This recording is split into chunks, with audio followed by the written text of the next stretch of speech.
Alright, I get a lot of comments about my Stone Backsplash. Either people really love it or really, really hate it. So I figured I'd touch on it a little bit more. After seeing a few pictures of Stone Backsplash on Pinterest and falling in love with the look, I went searching the internet and found some stone at Floor & Decor. And for all of you that actually love the stone, they don't carry it anymore last I checked, but if you look on their website and search Alamo, they have a stone that's white that's similar. Now let's get to it. I had to remove the drywall because after removing the tile that the builder put in, it was so damaged that it was just easier to remove it. Also, the stone was really heavy, and from my online research, I saw that you should really be using hardy board behind it and not just drywall. Looking back, it probably would have been fine as a backsplash since it's not very tall, but you would definitely want to use hardy board for a fireplace or anything that's tall like that. This was a very messy project. Also, I had to move all of my stuff over there. My kitchen was a mess for days. But I got all of the drywall removed, and then it was time to start cutting down the hardy board, which is not easy. I hate working with this stuff. It's basically a sheet of concrete. For the outlets, I just drilled a bunch of holes and then hit it with a hammer. This one, I obviously didn't add enough holes because the hammer wasn't doing anything. I also wasn't hitting it super hard, but I didn't want to crack the entire sheet of hardy board. So I went back, added a whole bunch more holes, and that worked like a charm. I just kept on knocking little pieces out with the hammer until the whole piece fell out, and then I went back with my multi-tool and cleaned up the edges. Now, this stuff is super tough, and it did a number on my multi-tool, you can see here. So I got that piece cut out, and then I went in for a test fit. As you can see here, it works great, but then I realized my problem. I did not end the piece of hardy board on a stud. Same goes for drywall. You want to end it all on a stud so all the pieces are nice and secure. So I took it back outside and used a masonry blade on my circular saw to cut it off. You really want to wear a mask and goggles whenever you're cutting this stuff. It's pretty toxic to breathe in. And you can see right here what I mean. So the next piece will also go on the stud, and you'll keep on going like that until you're done. This stuff was a pain to work with. It took me all day, but I got it done as you can see here, and then I started on the stone because I could not wait to see how it was going to look. This stone comes on sheets of wire, which was great when I was putting it up, but some of the pieces I needed separate so that way I could go around outlets and things like that. So as you can see here, I was just trying to pry it off with a crowbar. That piece was not wanting to come off, but it was working.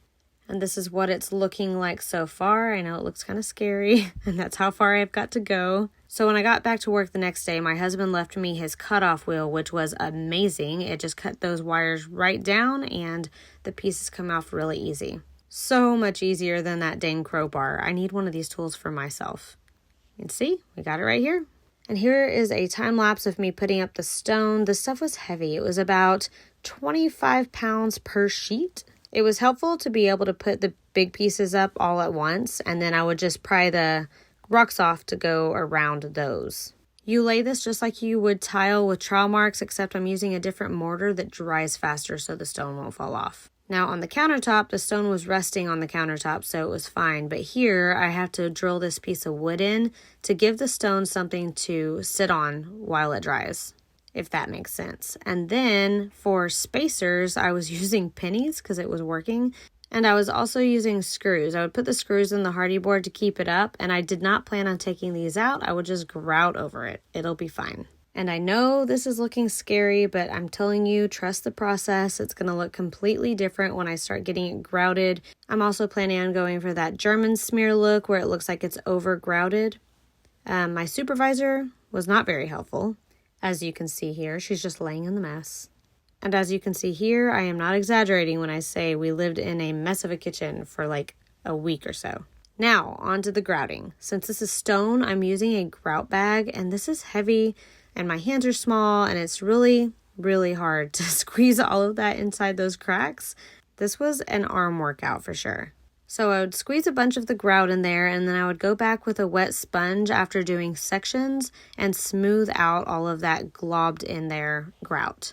I'm sure I'll probably have some masons coming after me saying this isn't how you do it, but I learned a lot from this project, and I was pretty new at this kind of stuff when I did this, so I'm pretty proud of how it turned out. Again, I would just do a section and then go back with the sponge. If I ever do this again, I'll definitely do it better where the stone and the grout meet the cabinet. And then I noticed where I was rubbing the sponge on the grout, it was leaving lines. So I just took a sanding paper and went back over that before the grout had a chance to dry too hard. And I would sand those lines down. It was almost like brush marks. I didn't want those. This was very tedious, but it really made a big difference. And then this is how far one bag of grout got me. It was about halfway, which was perfect. I was going to try really hard to make that other bag of grout I had last the whole way. And then as far as the outlets go, I grouted around them and smoothed them out as much as I could. And then later I would take the cover and push into the grout and then remove it while it dried. So that way it sat well in there, if that makes sense. Probably not the right way to do it, but that's how I did it. And look how messy this was. I mean, we had grout everywhere. But as far as being a DIY job, I think this turned out really good. My original goal was to take the stone all the way up to the ceiling, but it was too thick and the cabinet doors wouldn't open. So I just touched up right here what was behind the original tile, since the original tile had went higher on the wall than the stone does. And then the grout color was just white in the Mapei, I believe is how you say their brand name, and the Ultra Color Plus. All right, it is February of 2024, and for everybody that's saying my Stone Backsplash is a terrible idea because it's gonna get dirty, I stand by me wondering if y'all are having food fights in your kitchen, because this has been up for 3 years now. It went up April of 2021. So it's been up for a while. I'll even show you behind my stone up close. Like, look. I mean, behind my stove or oven. It's not dirty. It's still white. I'm still confused on how y'all are getting your backsplash so dirty. Like, we have, the oven has a backing right here. I mean, granted, we don't fry chicken or anything. We do fry bacon every once in a while, but